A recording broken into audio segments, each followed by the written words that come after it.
Thursday morning, welcome back. If you're new to the channel, I don't normally sound like this. When I woke up this morning, I literally had no voice. When I edit this video back, if I can't understand what I'm saying, I'll put subtitles down in the bottom. I feel alright in myself. I've just got no voice. So, yeah, I'll keep it short and sweet. I'm gonna go and service a digger, and then I'm gonna go and fit a door catch release cable. Okay. Wish me luck. Bit embarrassing this. I've got a door catch release cable to fit on a DX140 that was working down there. The plan was, when I went up to that loading shovel last Friday, the plan was to call in here and put that door release catch on and then go up to do that loading shovel sensor. Obviously I went down in the Lake District and I didn't have time to catch that 140. That 140 is work for another dealer from down south, so I presume the digger has gone home because it's not down there anymore. That cow track there was the site access, and just down in that bottom there was a load of porter cabins and some steel temporary road, and it's all gone, so the digger's not there. Oh. Never mind. Like I say, it was just one of those jobs that wasn't particularly urgent. They were digging up a gas main, so I presumed they'd be there a couple of weeks. So yeah, good job there. The cable was only 20 quid, so we'll just put it on the shelf. We might use it one day. I've got two phone numbers for site contacts, and I couldn't get through to either of them when I tried to phone them last Friday. I tried to phone them this morning as well, but I just thought that down in that bottom there's no phone signal, so I thought I'll come up and have a look. Never mind. Right, I'll go over behind those hills over there. Service a 210. Yeah, damn it. Okay, so I'm in a brand new digger, and it's literally about 5 miles away from where that digger wasn't.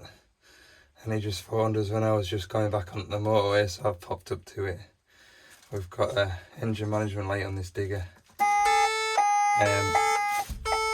It's a brand new machine, and it's in this engineering spot getting forestry guarded. They've done all the welding to it and they've plugged all the ECU and controller back on, and we've got this engine management light here. You can see. So I've had a look at it, and it's open circuit to the metering unit, which is on the high pressure fuel pump. I'll get a picture of that. But yeah, I've seen it a couple of times before now. The pins that go onto the connector are slightly splayed and they don't get a good connection, so I'm just going to nip the pins up and see if that makes any odds first. I have a feeling that's all it'll be, but I might be proven wrong, which won't be a bad thing because I'm inside and it's pouring down outside at the minute. Mint.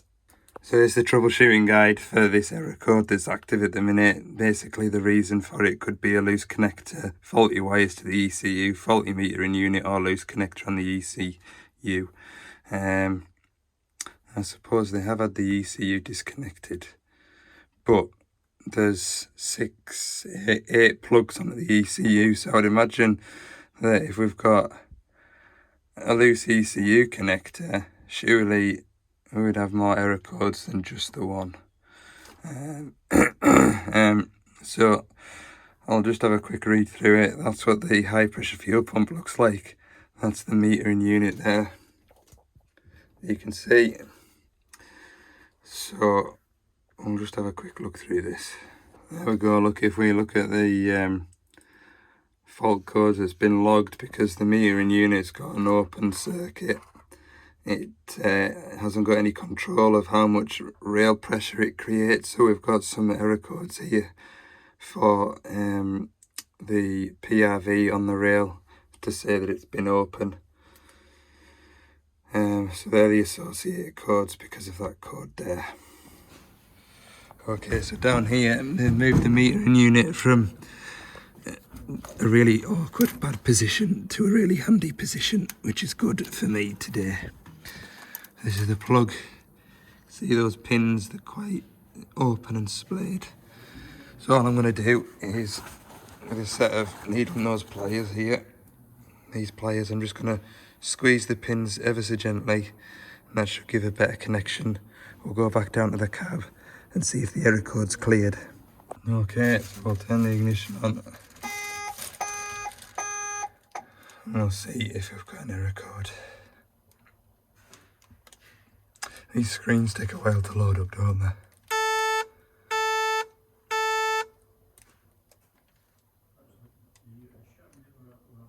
There we go. Fault cleared. Nice easy fix. That's what we like. So I'm quite excited about that machine. That's a 210 going into the forestry, and he's been asked to upgrade the track guides on it. Good. So yeah, that machine, we won't be drilling any track guides out of that one.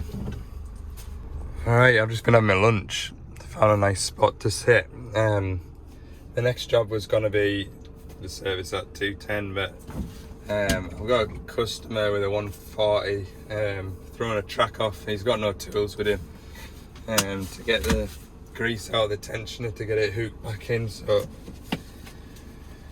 I'm going to go and have a do of that, and then hopefully I'll have time to do this service. It's not far from where I'm going to go to the service, but it's just whether I've got time in the day, because I'm beginning to feel a little bit rubbish now. So I don't know how much I want to do today. Right, it's fallen on the inside, which sucks. I'll go and get a chain. Looks like he's undone the idler, so it'll go. Easy peasy. Right, grab some chains. There's another digger here, so that makes the job so much easier. A Volvo 5.5 tonner. Lovely job. Yeah, just steady back the way at that, yeah.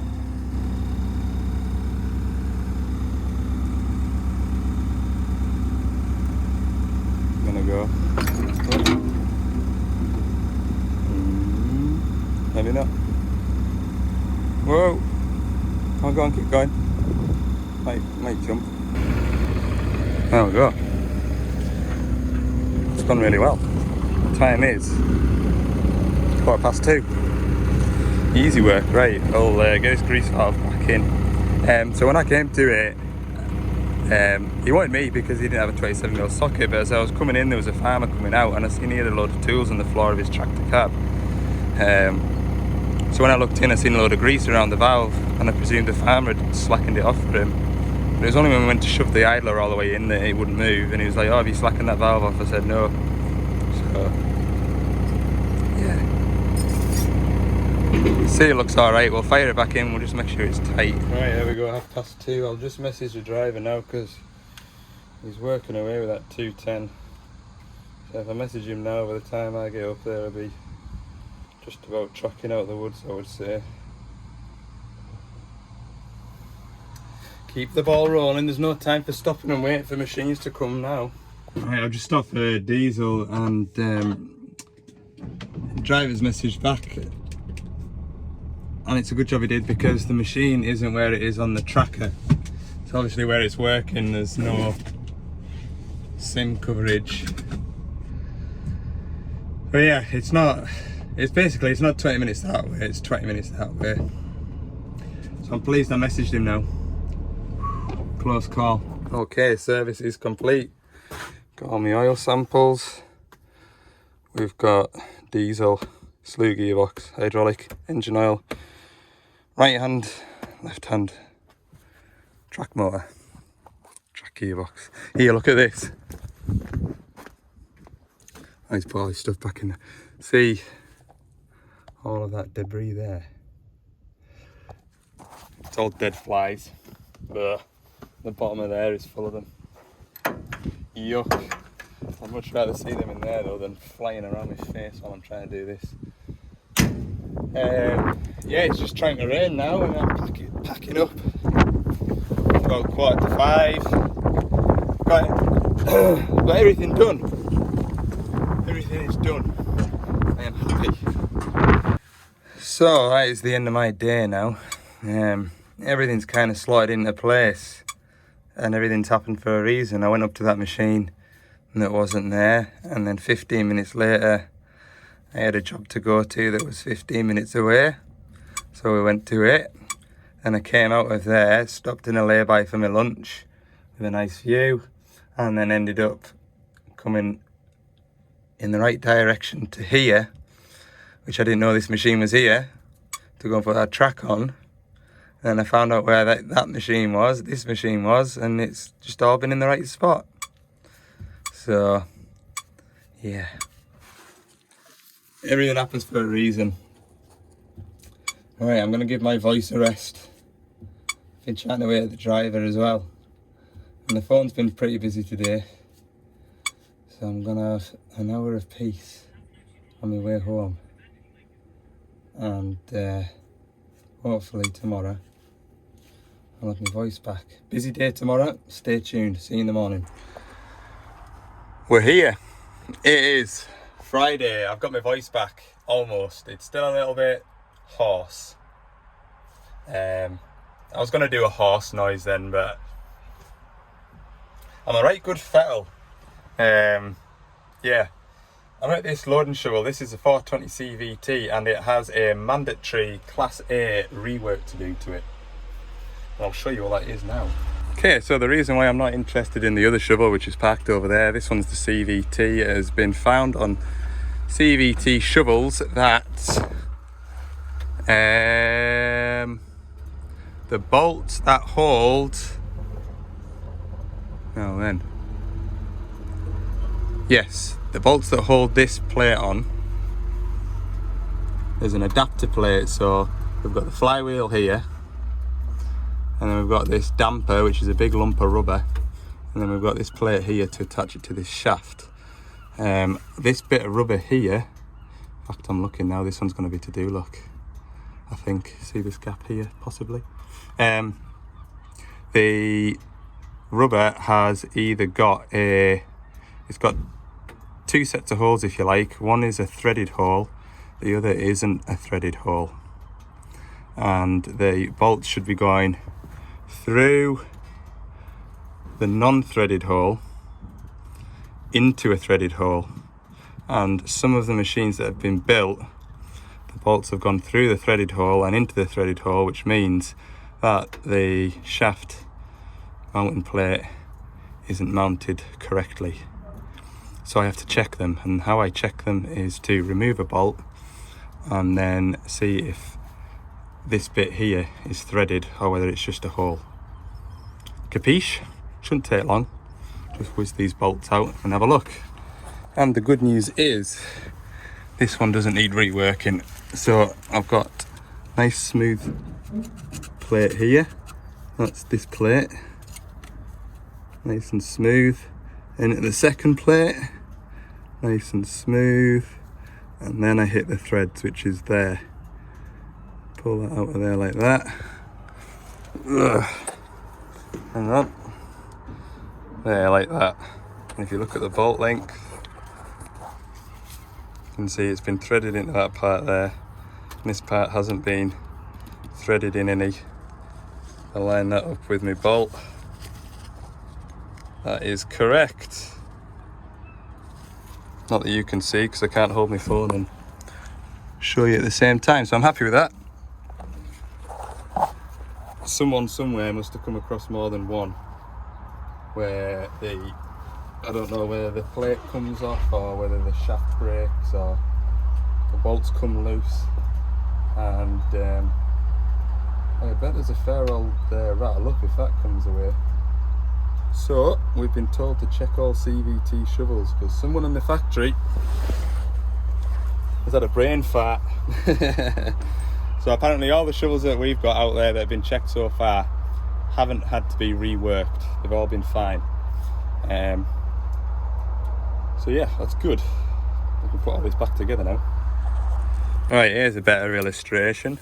So if the bolt sticks out more than 30mm, then we're in the wrong. So I've got the bolt in just till it starts on the threads. Measure that. We are bang on 30mm, so we've got 20mm of threads to screw into. You can see that. Any more than, what did they say? I was on the phone with my colleague that's done a couple, and I think, did he say if it's more than 45mm, it means it's going into a second set of threads. So anyway, this can get ran back in, and we can get on to the next job. I'm pleased about that because it's flipping hot laying on this tyre. It's going to be a lovely warm day. I've been on the phone to the professional struggler this morning, about 1 or 2 bits and pieces. He was saying they're expecting 30 degrees, 31, 32 degrees down his way today. And I said, it's about time, like, isn't it? He says, oh, it's been absolutely rotten this summer. He says, I'm not even going to complain about the heat today. So yeah, I'll give you the details once everything's confirmed, but there might be something coming up shortly. So yeah, stay tuned. Oh man, warm. It's very warm. Hellfire. Oh, it's like an oven in here. I've only been out of it for 35 minutes. Okay, next job is about 40 minutes from here. Customer doesn't know I'm coming, but the machine doesn't do an awful lot. Don't even think it's done 500 hours yet, and it's 18 months old. I'll just phone him and give him the heads up just in case it's somewhere else, and then we don't have a repeat of yesterday. Right, next job, another mandatory update on this DX85. We're looking here, we need to change that for a different one. So, it won't be a bad little job. You get an hour to do it. It's just a case of taking this off, slacking the fan belt, take 4 bolts out the fan and replace that. Yeah, I've just got the new one out. That's what it looks like. So, yeah, I'll slacken the fan belt off, or I'll drop the fan belt off because it's on a spring tension and it doesn't look like there's a hole. Oh, there is a hole there, look, to lock it out. I'll check that there's no play on the bearing. Yeah, it looks like it'll do the job. How hard can it be? Should be fairly easy if you only get an hour to do it. Turns out I've got a proper locking tool. So that's the fan belt loose. I've checked the bearing. There's nothing there. So this water pump should be okay. Just whip that off, 4 bolts out of there. Bang in the new bit. There we go, it's out. And there is a difference, look, other than the shape of this piece. It's slightly closer, so maybe that had too much of that. So it's shortened, and it's definitely lighter as well. So, yeah. Not much more to add to that really. 4 bolts out, new one in. Yeah, how hard can it be? Very nearly made life difficult for myself. I put the new, slid the new shaft over the bolts, and then I remembered, oh, I've ordered new bolts to go with it. Because obviously that shaft is shorter, so the bolts are shorter. Nearly out, nearly. I've got one too many, and that's because there's another kit. There's another machine to do. Not today, but there is another machine to do in Cumbria. So there we go. There we go, nice and easy, look. Little tip. Don't know if it's a tip or just common sense, but when I've tightened these bolts back up, once I've got everything lined up and running finger tight, I just put the tension back on the belt, and that helps the fan hold against the tension of the belt, and you can get them nice and tight. So the only thing that remains, it wasn't mentioned in the reworked order, a wider cover, but if I put this on here, it's miles away. Look, the fan. That was my only thing when I saw that the shaft was shorter, was is it going to rub on this because it's brought closer to the engine. The fan blades are still within the shroud, so somebody's done the homework and knows that they can get away with losing that much of the shaft. So I'll just put these two bolts in, that's this job jobbed. So all we need to do now is turn the engine over and make sure we're not going to throw the fan fan belt off. Beautiful.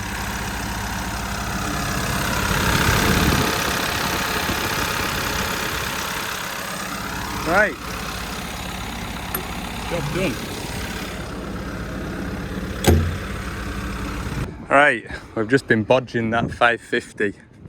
Proper bodging. Oh dear, it's had a hard life, that poor old thing.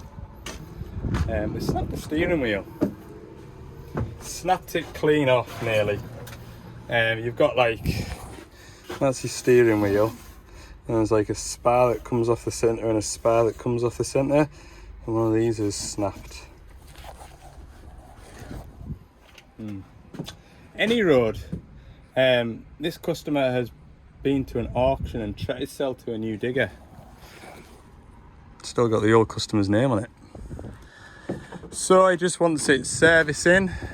So it's sort of between services. It's like 250 hours over a 500 hour and 250 hours shy of 1,000. So I think I'll give it a 1,000 hour service, and then that'll keep it going for 500 hours.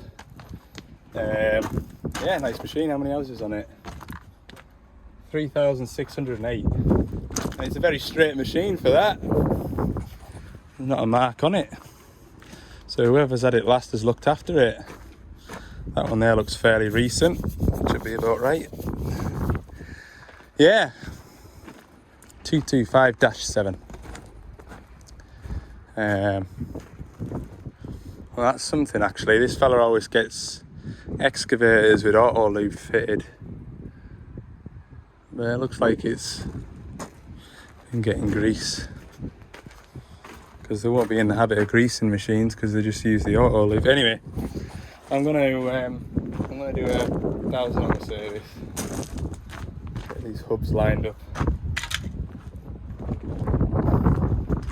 Truck it back a bit and hit the van, or try and lift it up and not hit that. That's the goal.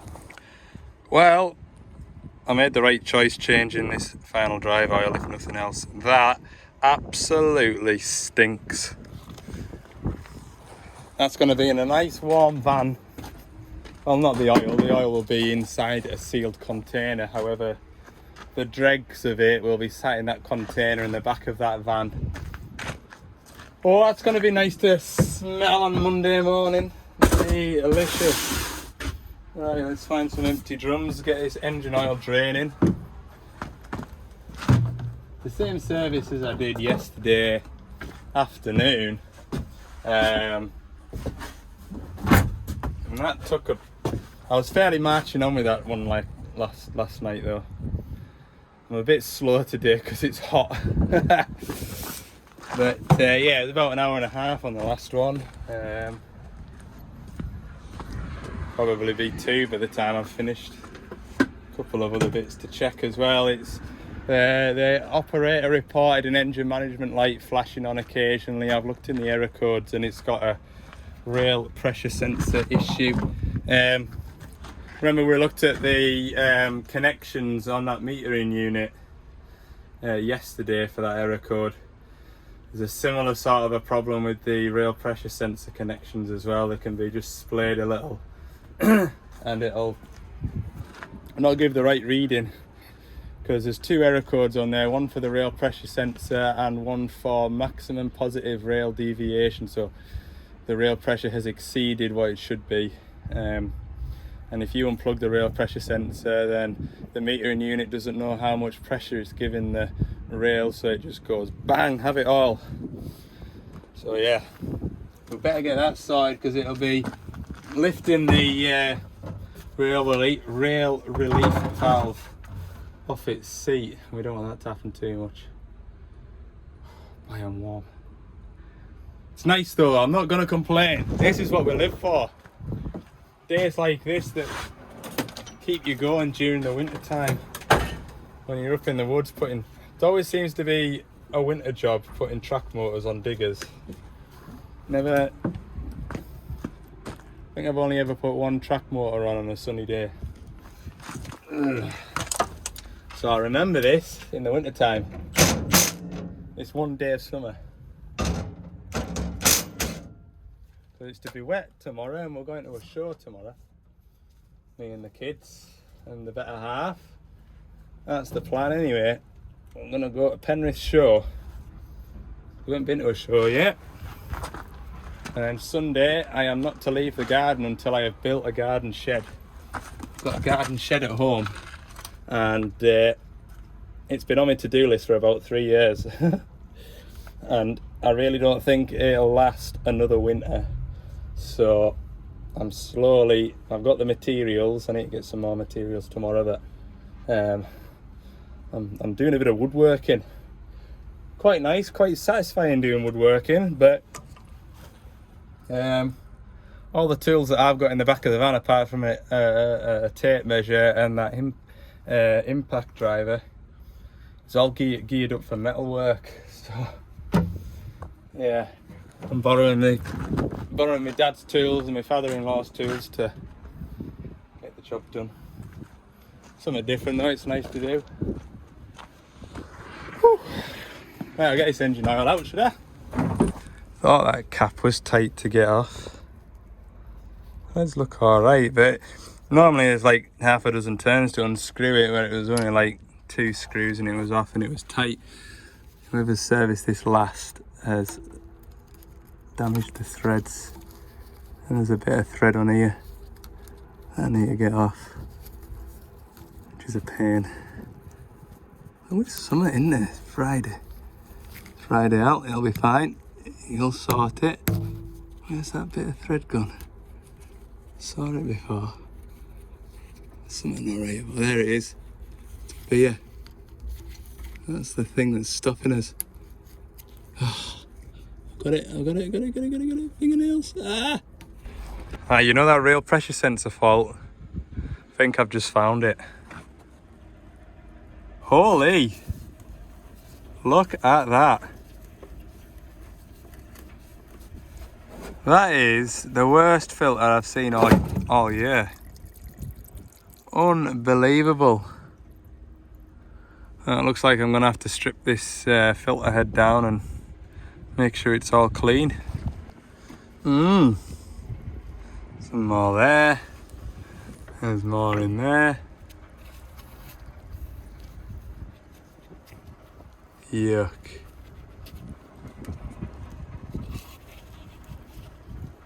Spot down in there, I can get my finger there.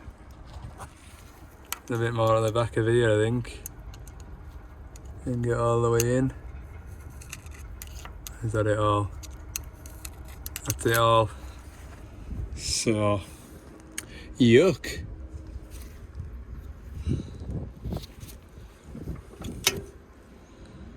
It's nasty that, like. We'll have to get the tank taken off and cleaned out if this problem persists. It's just muck.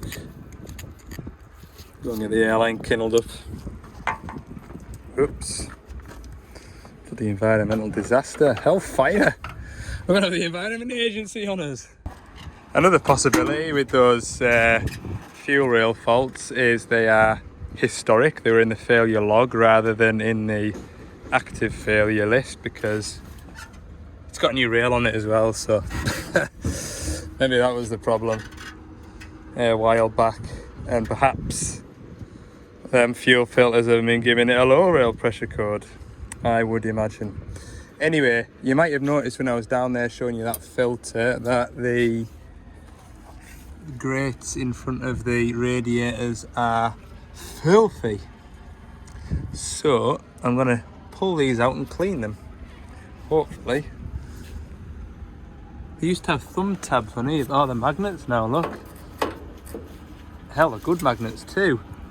Look. There we go. Look at that. Mega airflow through that, isn't there? Huh? Good night. We'll get both of them out. No wonder it hadn't been overheating.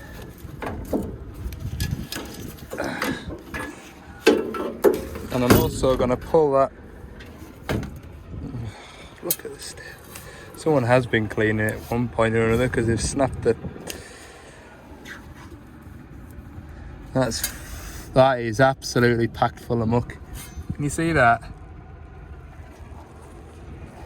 When I first saw this machine, there wasn't a scratch on it. I thought, he's picked up a well looked after machine here.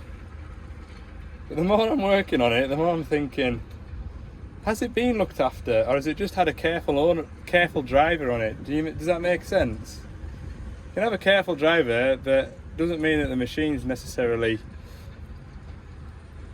been looked after, if that makes sense. Right, it's not perfect. It's the best I can do with what I've got, really. A good little pressure wash there, and that'll be right as rain. So yeah, that is all that's left of the wing nut. I'll get a new wing nut organised because they come with like a little rubber gasket, but for the time being I've got this this nut that'll, it's got a bit of a hat on it, so hopefully that'll keep the rain out. I'm not really worried about somebody pressure washing it because it doesn't happen an awful lot here, and I'll no doubt be back with the wing nut soon.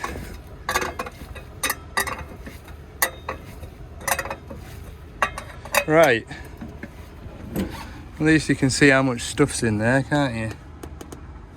And better than it was. They're clean. It's weird stuff, it's all like fibres. So I don't know what this machine's job used to be, whether it was in some sort of a recycling yard maybe, or what, I don't know. Demolition perhaps. Right, I've just got cab filters to do now and oils to go back into places, and we'll run her up. Okay, we are 3:59, so 4 o'clock, ready to go home. That service has taken a little bit longer than yesterday's, just for all those extra little bits and pieces that you notice while you're servicing. Just looking at this boiler suit and it's all like matted into the fabric.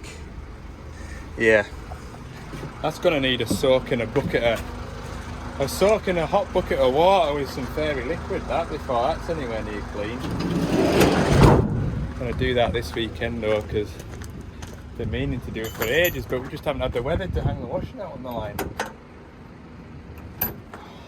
I hate these catches, you can't do it one-handed. You have to hold this up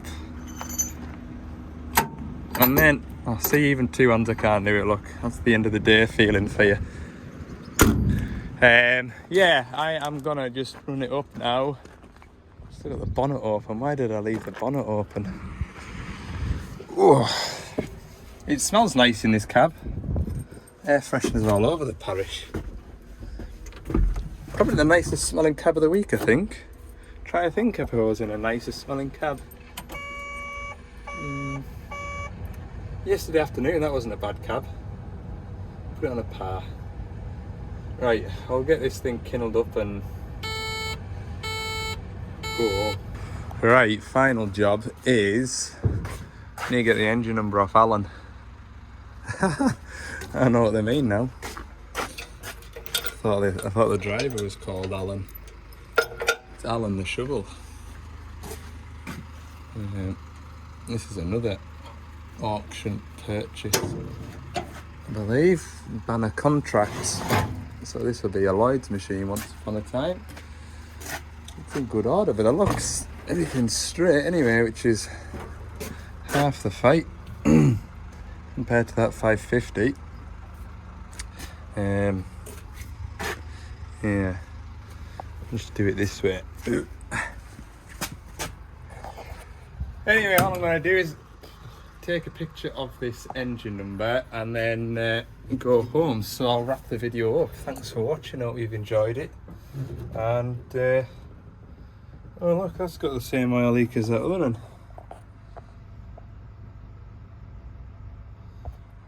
Two lots of gaskets needed then. Yes, right. Thanks for watching, and I'll see you in the next one.